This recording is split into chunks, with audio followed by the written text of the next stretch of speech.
And guys, kasi dapat kanina, ang gagawin natin is carrot juice. So, the problem is, nakapag-carrot juice na pala si Mami kanina. Since meron ako nabiling pinya kanina na medyo maasim, gagawin natin siyang pinya colada. Watch this. Ayan. Pinya colada. Medyo malayo. Ayan siya. Lagyan muna natin ng sugar para mag-melt. Sugar. Hot water.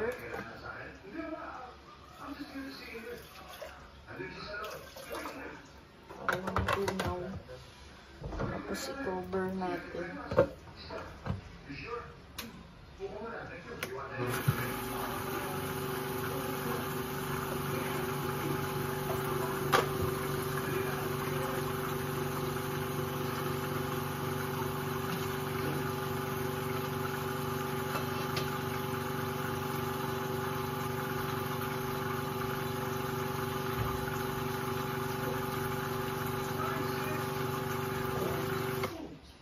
Siguro naman nag-melt na siya lightly.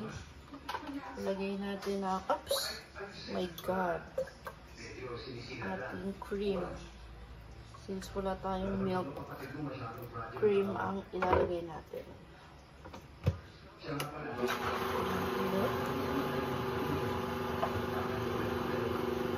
Siyempre, hindi magiging pinya colada ko walang pinya, diba?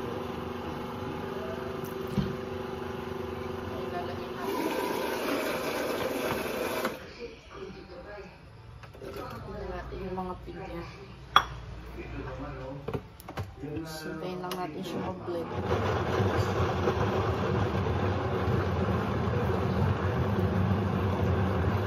Alam nyo, minsan ang ginagawa kapag maasim ang pinya, ginagawa namin jam, hinahaluan namin ng langka.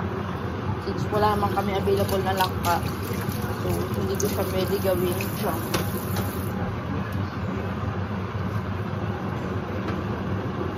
Hintayin lang natin mag-grind mabuti yung kanyang pinya.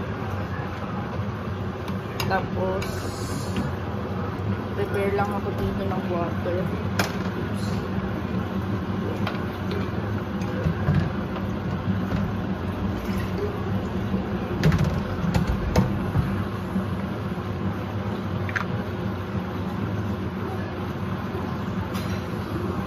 Medyo ayaw ng water.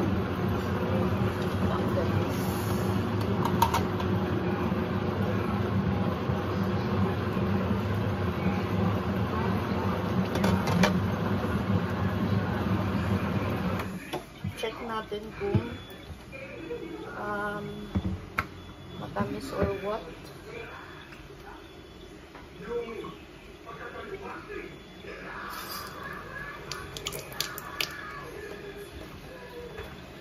Lagyan pa ito ng tubig.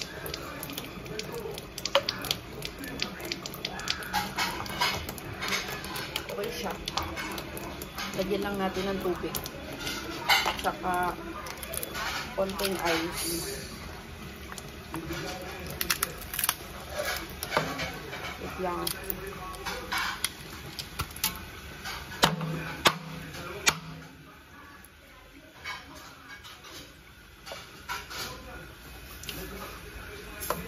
Tatlong ice lang.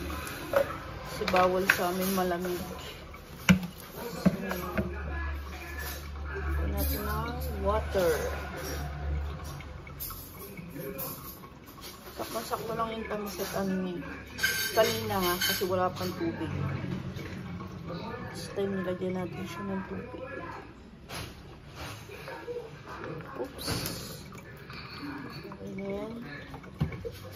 Blend lang ulit natin.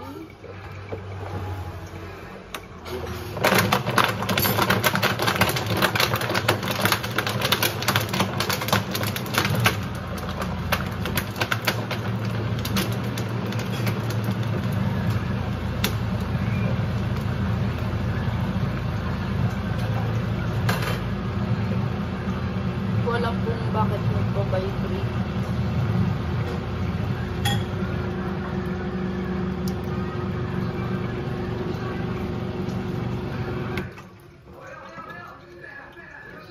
Tapos tikman lang natin.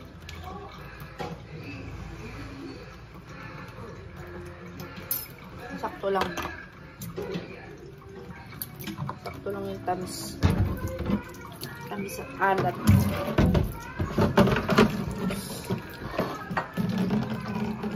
Sakto yung tamis at asin niya. So, ito na lang ang juice.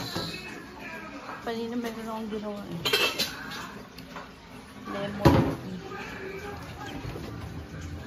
Lemon tea juice.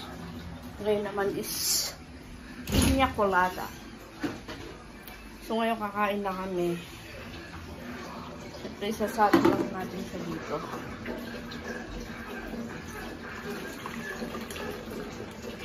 Hindi ko alam kung na ano lahat. Ayan, foamy oh. Foamy, diba? Parang yung sa mga beer.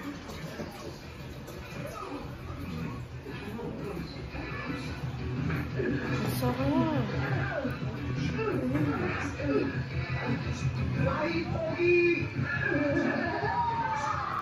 Diba? Ang sarap kumain kapag kumpleto. So ngayon kakain muna kami. Hindi na ako magmumukbang sa harap nyo dahil nare-reveal kung gaano kadami kumain. So hanggang dito na lang guys. Sana nagkaroon kayo ng idea, recipe para sa mga healthy food. Para sa inyong mga chikiting na hindi kumakain ng gulay, hindi kumakain ng prutas. Ayan. So hanggang dito na lang. Bye-bye!